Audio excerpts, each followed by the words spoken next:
Ayun guys, bubuksan natin ang ating alakansya sa loob ng 6 na buwan.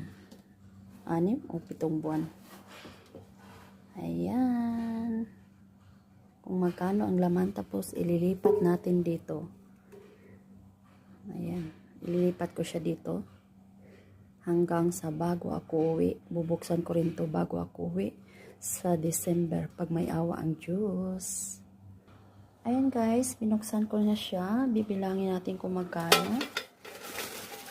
Magkano ang laman. Ayan. Kung magkano ang laman.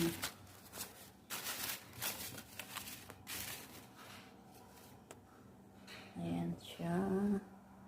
Abangan. Actually guys, binuksan ko to kasi may babayaran kasi ako. Ayan. May project ako.